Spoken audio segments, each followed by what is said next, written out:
আপনি জীবনে যদি আপনার 50টা জানাজা পড়ার সুযোগ আল্লাহ করে দেন, আপনি জানাজাও পড়লেন এবং মাইয়েতের উদ্দেশ্যে তার কবরের উপরে মাটিও দিলেন, ফিরলেন, তো 50টা জানাজা মানে কত নেকি? 100 কেরাত। 100 কেরাত মানে আপনার নেকির পাল্লায় ওই দুনিয়ার ওহদ পাহাড়ের মতো 100টা ওহদ পাহাড় চাপানো। সুবহানাল্লাহ একটু বলেন। তো ইয়া রাসূলুল্লাহ, আমরা তো জানাজায় যেতে পারি না, আমাদের তো এরকম নেকি হবে না। ইয়া রাসূলুল্লাহ, আমরা তো জুমায় যেতে পারি না, জুমার ফজিলত, জুমার জন্য যে কল্যাণ সওয়াব, এগুলো থেকে তো আমরা বঞ্চিত। আমরা ঈদে যাই না, ঈদের নামাজের জন্য যে ফজিলত কল্যাণ, এটা থেকে তো আমরা বঞ্চিত। ইয়া রাসূলুল্লাহ, আমরা তো এই মাইনাস গুলো, এই ঘাটতিগুলো আমরা কিভাবে পূরণ করব? আল্লাহ রাসূল সাল্লাল্লাহু আলাইহি ওয়াসাল্লাম নারী জামাতকে লক্ষ্য করে বললেন, ও নারীরা, বিশ্ব নবী মুহাম্মদ রাসূলুল্লাহ সাল্লাল্লাহু আলাইহি ওয়াসাল্লাম নারীদেরকে লক্ষ্য করে বললেন, ও মায়েরা, জানাজায় তোমাদের যেতে হবে না, ঈদে তোমাদের যেতে লাগবে না, জুমার নামাজ তোমাদের আদায় করতে হবে না, বরং তোমরা বাড়িতে থাকবে, তোমাদের স্বামীদের সেবা করবে।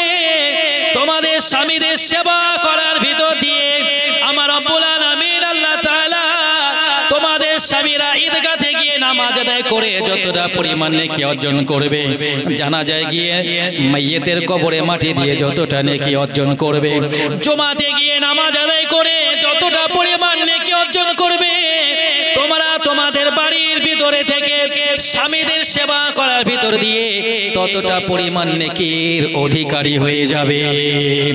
আমার রব্বুল আলামিন আল্লাহ তাআলা স্বামীর সেবার ভিতরে তোমাদের জন্য তোমার স্বামীর ঈদগাহে গিয়ে নামাজ পড়া, জুমা মসজিদে গিয়ে জুমা আদায় করা, জানাজাতে গিয়ে জানাজা পড়া, মৃত্যুর বুকের উপরে মাটি দেওয়া, তার ভিতর দিয়ে যতটা নেকি পাবে, তুমিও ঘরে বসে স্বামীর সেবার ভিতর দিয়ে অতটা পরিমাণে নেকি পেয়ে যাবে। একটু মুহাব্বতে বলেন।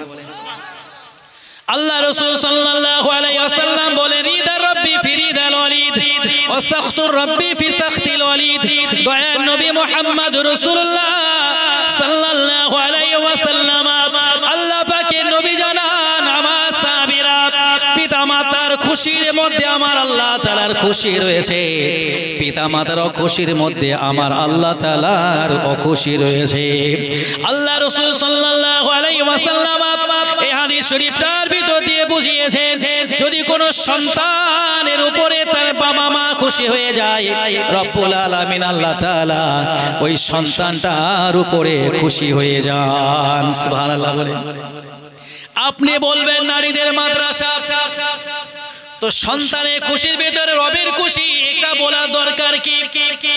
এটাতে এই জন্য বলার প্রয়োজন যে নারীরা এখানে পড়াশোনা করবে, আগামী দিন ভবিষ্যতে হবে হয়তো কারো স্ত্রী, ভবিষ্যতে হবে হয়তো কারোর মা, ভবিষ্যতে হবে কারো দাদিমা, ভবিষ্যতে হবে কারো নানিমা, ভবিষ্যতে হবে কারো চাচিমা, ভবিষ্যতে হবে কারো ভাবি।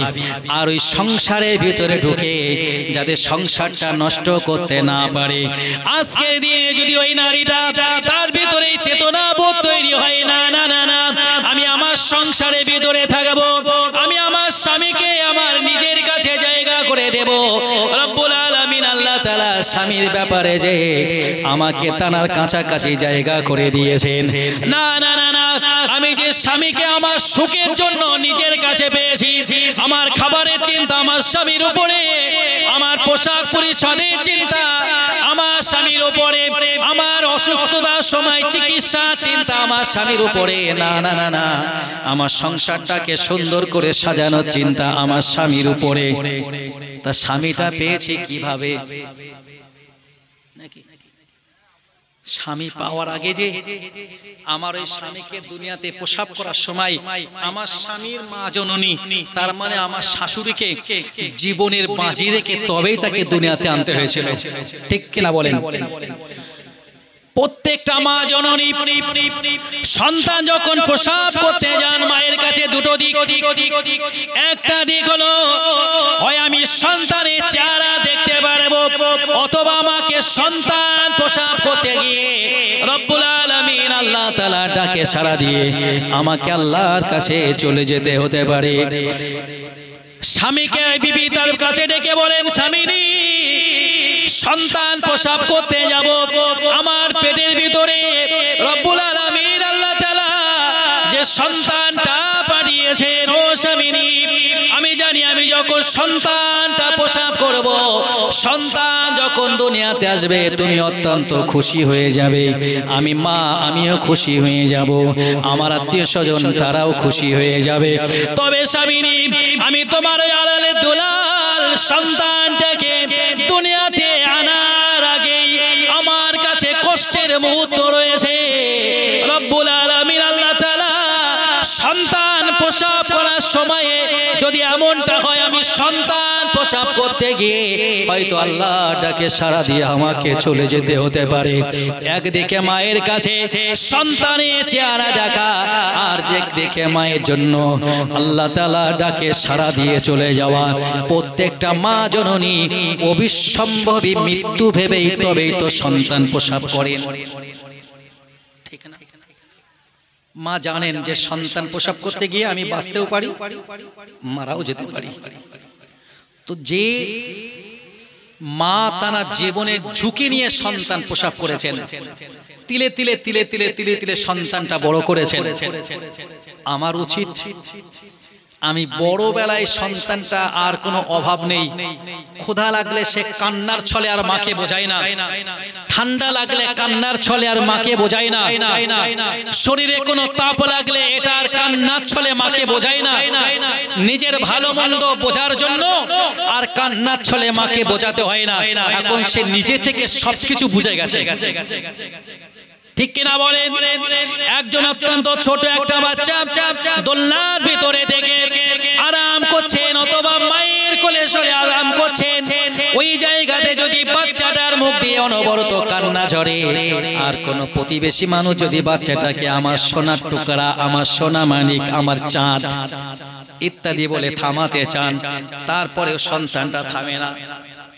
অনেক ক্ষেত্রে দেখা যায় যদি মেন মানুষটা বলে এর মতো হদর ছাড়ার কেউ নেই, এর মতো উচ্ছৃঙ্খল আর কেউ নেই, এই পাড়ার সব থেকে জ্বালানো সন্তান এই সন্তানটা হয়েছে, এই বাচ্চাটার জন্য বাড়ির পরিবারের কারো ঘুম নেই, শুধু কাঁদতেই জানের কোনো কাজ নেই। দেখা যায় সন্তানের কথা শুনে চুপ হয়ে গেল, কেন বলেন?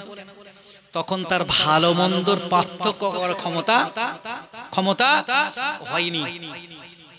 যদি ভালো মন্দর পার্থক্য করার ক্ষমতা তার থাকতো, এই কথাটা বলতে নারায়ে তাকবীর, মুফতি মাদনী সাহেব হুজুর কেবলা, অল ইন্ডিয়া সুন্নাতুল জামাত, নারায়ে তাকবীর। আলহামদুলিল্লাহ, মুজাহিদে মিল্লাত মুফতি আব্দুল মাতিন সাহেব হুজুর